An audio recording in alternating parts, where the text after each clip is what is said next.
It's February in Daytona Beach, Florida, and that can only mean one thing. It is time for Speed Weeks. Welcome to the 1989 season for Sunday Night Lights. I know it's been a while, so I decided I'm going to do the Busch Clash in full as well. There will still be a preview video, and that will come out soon. With that being said, it's time to get to racing at Daytona. Here's what we have. 16 drivers are in the field for today's race, all of them being pole sitters from the 1988 season, as well as past winners from the Clash as well. So 16 drivers, 20 laps, all for bragging rights, and a good head start for Speed Weeks and possibly the 1989 Winston Cup Series season. The road to Atlanta in November starts here. No points are on the line, but momentum could be. Let's go down trackside for the command to get the engines fired. Drivers, start your engines!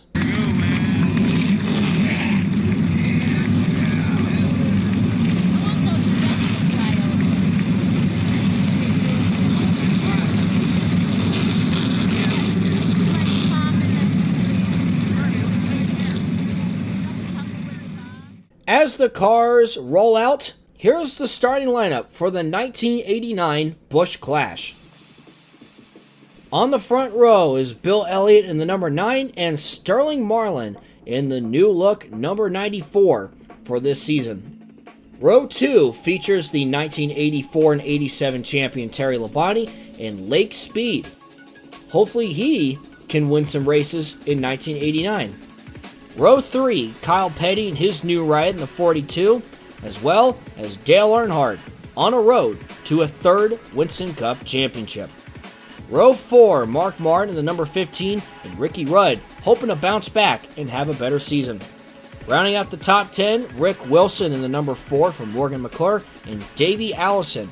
He is hoping that this year could be his breakout year. Behind them, you'll find Jeff Bodine and Bobby Allison back in the number 12. Then you'll have defending champion Rusty Wallace alongside Harry Gant. And then rounding out the field, last year's Daytona 500 pole sitter Grant Adcox and the 86 of Buddy Baker. Now, Buddy Baker has indeed retired from full-time racing. However, he was still Clash eligible. So, he decided why not. He elected to race in it. Mike Alexander will be driving this car for 1989. He will be ready for the Daytona 500. We are set and ready to go for the start of the Speed Weeks for 1989. 20 laps in this fun little shootout. Bill Elliott, Sterling Marlin lead the field. Green flag at the Busch Clash at Daytona. And Bill Elliott gets a huge push from Terry Labonte and the 9 Coors Ford from Melling Racing. Out in front here early on, Labonte settles in the second. That inside line trying to get going with Kyle Petty in third as Terry Labonte looks, it peeks to the outside there for a little bit. Kyle Petty, Rick Wilson in the number 4 for Morgan McClure. He's back in that car this season. As they roar down the backstretch for the first time here this afternoon.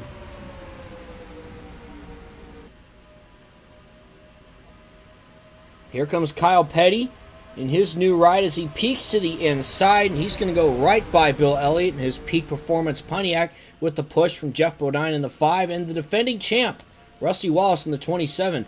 They come back around. Kyle Petty will not lead lap 1. Instead, it'll be Jeff Bodine, and we're going to be seeing that a lot. And just imagine what the Daytona 500 will look like. 3 wide back there for second. Here comes Lake Speed in that new number 85. Bit of a new look this year from Marshall Family Racing. The push from Grant Adcox. That is his family team there. The Herb Adcox 22 car. He will be competing full-time in the Busch Series again this season for Marshall's organization, as Grant Adcox, who is in this race because he won the pole for last year's Daytona 500. He works his way up to the front with the push from Davey Allison, and we're going to be talking a lot about Davey Allison this season as well. That car is no longer owned by Harry Ranier. Instead, that car is owned by Robert Yates. He bought that team last fall, and Davey is hoping that this will be his breakout season. He has not won yet in the Winston Cup Series. He's had his share of bad luck, and he's hoping that can change here as they're continuing to race in this big pack. And here's Harry Gant in the 33.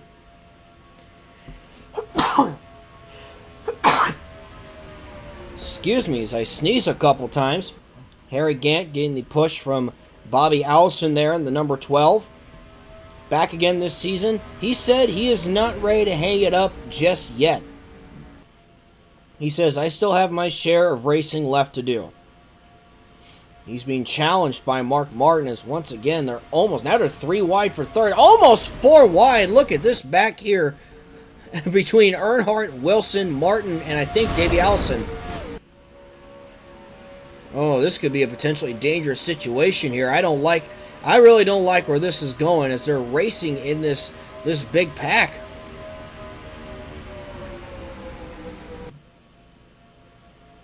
Mark Martin is now the leader. And that number 15 Ford for Bud Moore Engineering, Motorcraft on that car.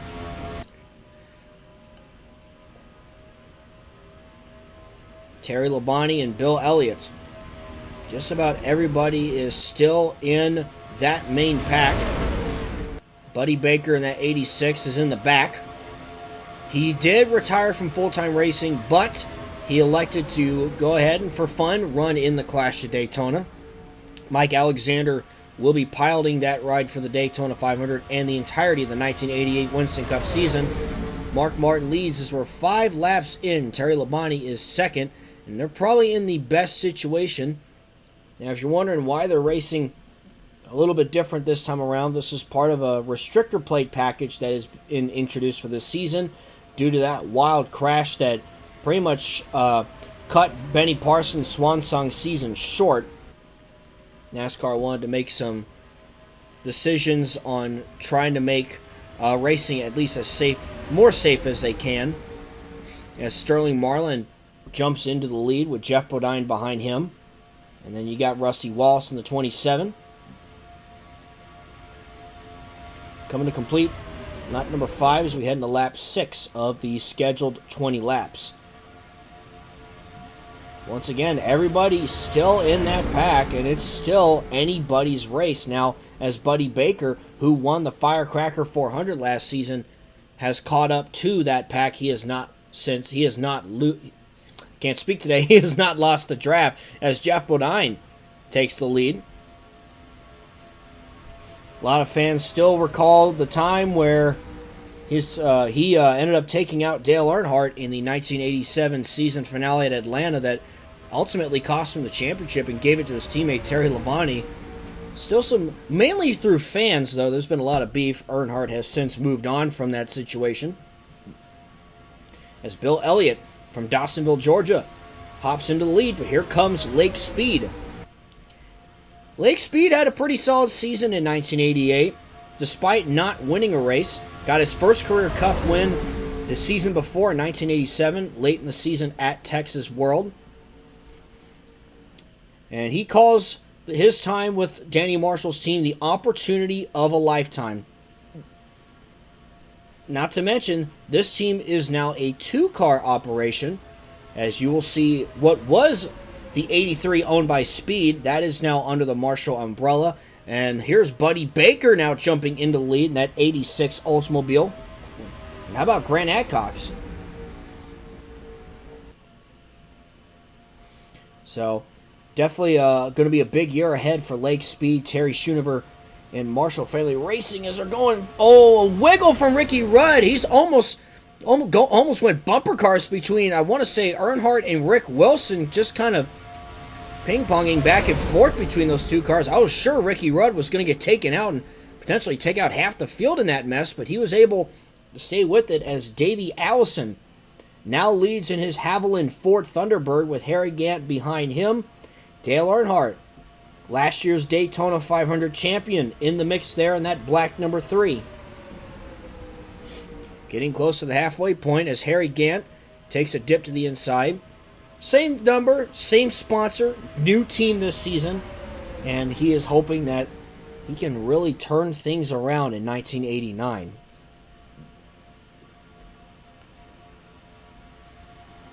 Just about near the halfway point now here in the 1989 Busch Clash for Sunday Night Lights. I just want to say thank you so much for tuning in to this race. Sunday Night Lights is back.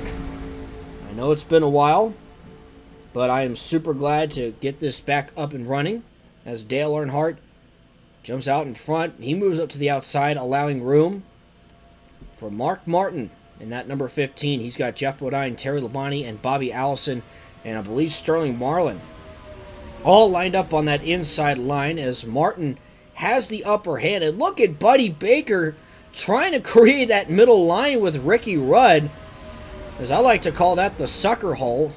I don't think they're necessarily in the best position. Bodine goes up to the outside line as Mark Martin puts the block on him. Here comes Terry Labonte, and here's Bobby Allison, and it's once again going almost 4 wide back there. They kind of moved each other.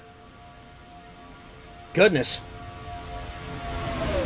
One wrong move could take out most of the competitors in this race.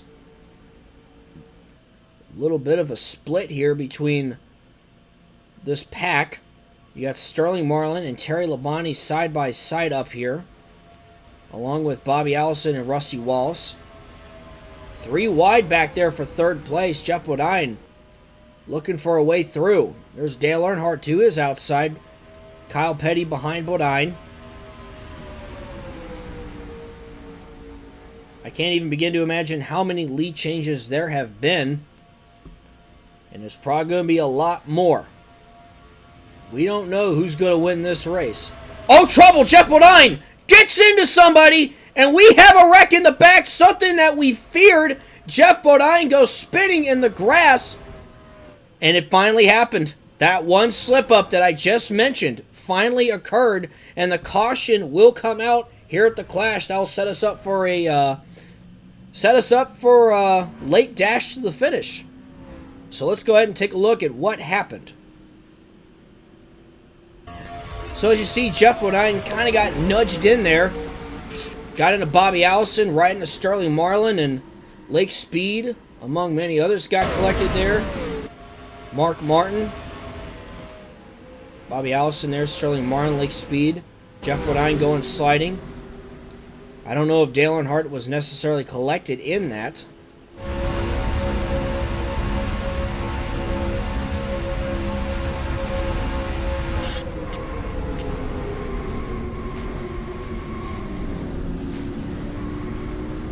Wow, what an amazing job by Dale Earnhardt to get through that wreck. That could have been a lot worse.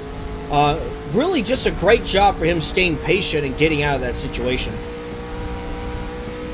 So once again, the caution comes out after Jeff Bodine gets into Sterling Marlin and Bobby Allison and creating a pileup as Bodine goes spinning in the grass there, going for a ride. Caution's out here at the Clash at Daytona. We come right back. We're going to find out who's going to win the Clash.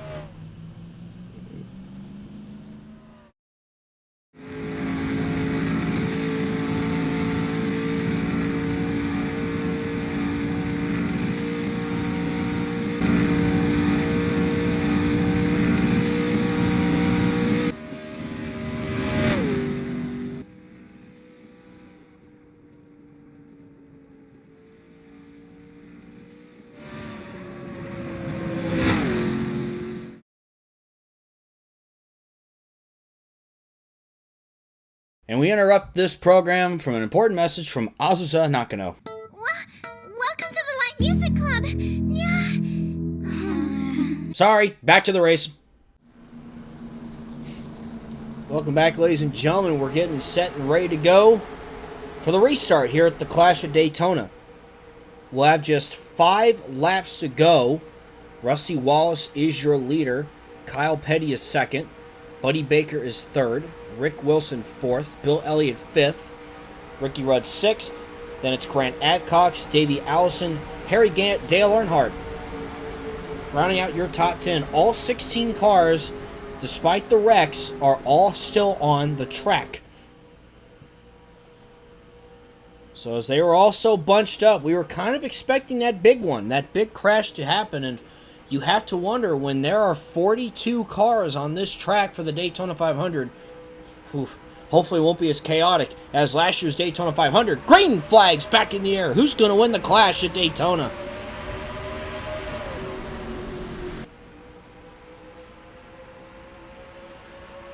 Rick Wilson, first car to form that inside line, went Grant Adcox and Harry Gant as they roar into turn one. Kyle Petty immediately looks to the inside of Rusty Wallace. Kyle Petty in that 42 car looking to rocket his way to the front.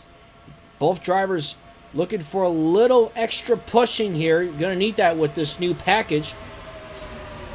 As Wilson's going to stay on the inside, Grant Adcox is put in the sucker hole.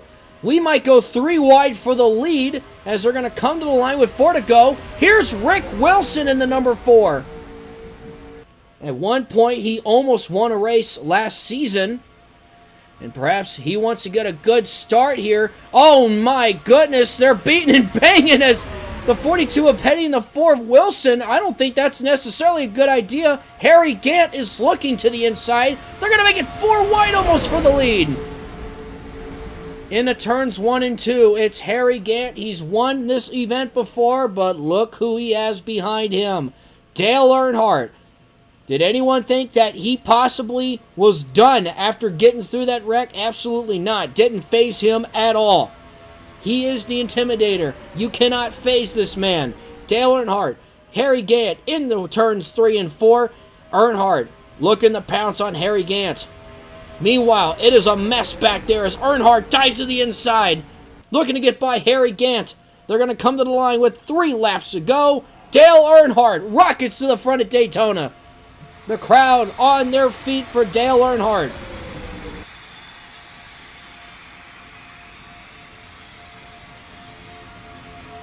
Earnhardt leads, but it won't be for long. Here comes Mark Martin. Mark Martin hopes that he could break out and have multiple wins, perhaps, this season. He's got a driver that's hungry for his first career points win, Davey Allison, and perhaps this could be a good warm-up for him if he can get a win. Buddy Baker, does he have enough in the tank for another victory? It is all one big pack. Any single one of these guys can win this event. Davey Allison by himself in front, and I would have to say he might be a sitting duck. As Baker, that lead car on the inside, Ricky Rudd, we haven't talked much about him. He's now in the hunt to potentially win this race. 2 laps to go here at the Clash. And this front pack of cars, I want to say of about 10 or 11 or so, are in contention to win this race. Buddy Baker announced his retirement from full-time racing at the end of last season, won the Firecracker 400 as what felt like a last hurrah. Now he wants to win the Clash. But here comes Ricky Rudd, who struggled last season. He wants to have a better season as well. These drivers want a good head start as they head in the Speed Weeks 1989. Lake Speed, he was in that incident. Where did he come from? Here's the fun fact, though. White flag is in the air as I had an instant brain fart there. I thought Speed was a lap down looking at the thing on the top right, but that is wrong. Speed goes into turns 1 and 2. Takes the lead from Ricky Rudd. Rusty Wallace behind him. Can Lake Speed hold on for the win? How much would it mean for this guy to win at Daytona? But he's got a handful behind him. He has to deal with Rusty Wallace, Kyle Petty, Bill Elliott, the stars of the Cup Series. Into turns 3 and 4 for the last time. Kyle Petty fast approaching Lake Speed, and they turn into turn 4. Coming off the turn, can Kyle Petty catch him? Lake Speed trying to hold on to the lead. Here they come to the line. Petty, he's there, to the line. Maybe Lake Speed. Yes, Lake Speed got it. How about that? Lake Speed has won the 1989 Clash at Daytona. 3/1000ths of a second he beat Kyle Petty. Oh my goodness.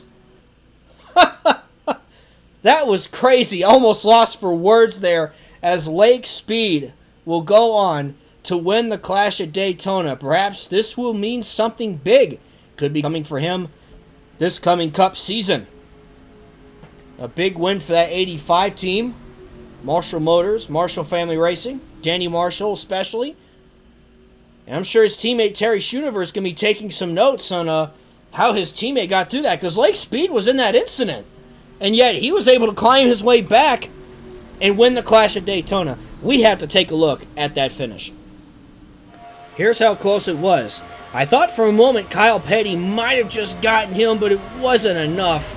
Wow, look how close that was. On board with Lake Speed.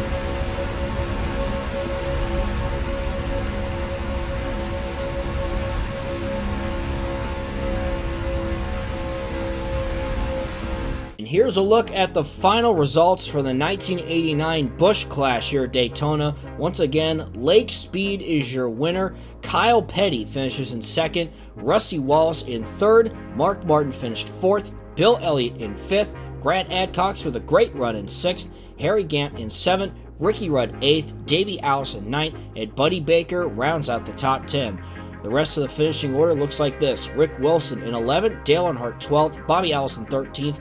Jeff Bodine in 14th, Terry Labonte 15th, and Sterling Marlin in 16th. That'll wrap things up here from Daytona as we kick off Speed Weeks, and we once again kick off a new season in the Sunday Night Lights timeline. More details involving silly season and schedule changes will come in the preview video still, but since it's been a while, I wanted to put this together for you guys to enjoy. And then we will have the Busch Series, IROC, and of course, the Winston Cup Series. Thank you for staying patient. I'm really excited to get this season going for Sunday Night Lights. And with that, I'm Sonic Rules 831 signing off, and I will see you in the next video.